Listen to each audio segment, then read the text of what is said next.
पण जर पाहिलं असेल तर एका बाजूला रहिवासी आहेत अनंत पार्कमधील, हातामध्ये पेट्रोलच्या बाटल्या घेऊन, तर दुसरीकडे इथं ठाणे महानगरपालिकेचे अधिकारी, पोलीस आहेत, सुरक्षेमध्ये हे सर्व आलेले आहेत. मनीष जोशी उपायुक्त आहेत ठाणे महानगरपालिकेचे, ते घटनास्थळी दाखल झाले. आपण त्यांच्याशीच बोलूयात.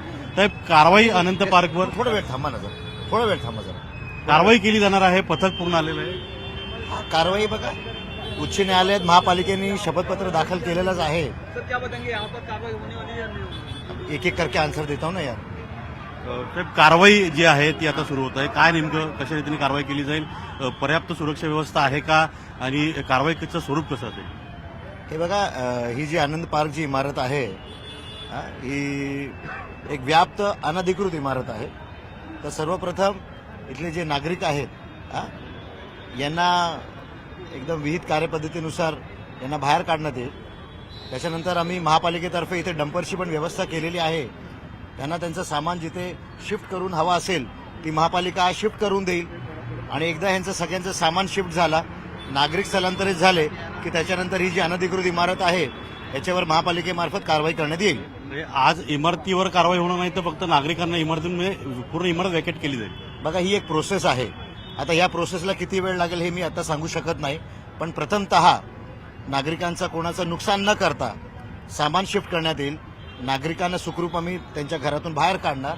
एकदा ते बाहेर निघाले की मग याच्यावर महापालिकेमार्फत कारवाई करण्यात येईल. नागरिकांचं म्हणणं आहे की ते 18 ते 20 वर्ष इथे राहत आहेत. इमारत जी आहे ती अनधिकृत नव्हती. अचानक 1 महिन्यात महानगरपालिकेला असं काय झालं की त्यांनी न्यायालयामध्ये शपथपत्र दिलं की इमारत अनधिकृत आहे आणि त्यावर आम्ही कारवाई करणार येतो.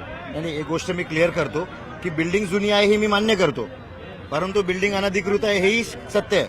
आणि सिन्स ही बिल्डिंग अनधिकृत आहे म्हणून याच्यावर महापालिकेतर्फे कारवाई होत आहे. की जे पूर्ण पोलीस फोर्स घेऊन जे अधिकारी आहेत, मनीष जोशी हे उपायुक्त आहेत ठाणे महानगरपालिकेचे, अतिक्रमण विभागाचे ते प्रमुख आहेत.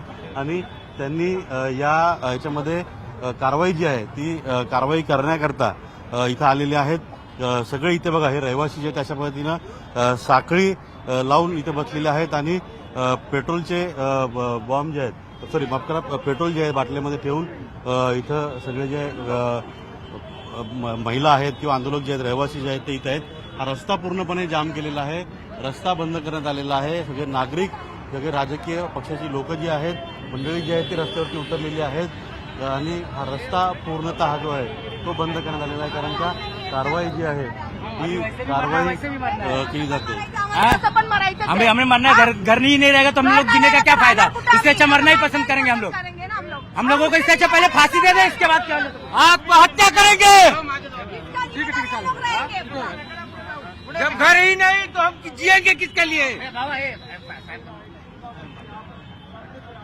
जब हम लोग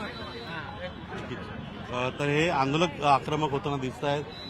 पूर्ण रस्ता जो आहे तो बंद करण्यात आलेला आहे. आणि या सगळ्या परिसरामध्ये हा सगळा तणावाचा तणाव निर्माण झालेला आहे. या सगळ्या भागामध्ये मनीष जोशी उपायुक्त हे त्यांनी स्पष्ट केलं की इमारतीवर कारवाई आहे ती होणारच आहे. आणि त्या दृष्टीनं आता जे आहे ते लवकरात लवकर रहिवाशांना, या इमारतीतील जे रहिवासी आहेत त्यांना खाली करून त्यांचं सामान जे आहे ते शिफ्ट करून त्यांना या सगळ्या भागातून दुसरीकडे कुठे शिफ्ट असेल त्याकरता मदत केली जाणार आहे. आणि त्यानुसारच मग पुढची कारवाई जी आहे ती केली जाईल. या सगळ्या पार्श्वभूमीवर इथं अधिकारी जे आहेत ते आलेले आहेत. रहिवासी देखील, अधिकारी आणि रहिवासी म्हणजे पोलीस, ठाणे महानगरपालिका आणि रहिवासी हे आमने सामने आपल्याला इथे येताना दिसत आहेत. मोठ्या प्रमाणात नागरिक आहेत आणि त्याच पद्धतीनं हे सगळे रहिवासी जे आहेत ते रस्त्यावरती उतरलेले आहेत. आणि त्यांची एकच मागणी आहे की आमच्या इमारती ज्या आहेत त्या अनधिकृत नाही आहेत. महानगरपालिकेने या इमारती ज्या आहेत त्या अनधिकृत ठरवलेल्या आहेत. आम्ही गेली अनेक वर्ष इथे राहतोय. दिवा हे शहर जे आहे हे जे वसलेल्या याच्यामध्ये जवळपास 90% इमारती ज्या आहेत त्या अनधिकृत आहेत. हे आधीच अनेकदा जाहीर झालेलं आहे. त्यात या 18 वर्षे जुन्या इमारतीवर फक्त कारवाई काय असा त्यांचं म्हणणं आहे, त्यांचं मागणं आहे. आणि त्याच पार्श्वभूमीवरती सगळे जे आहेत ते बोललं जात आहे.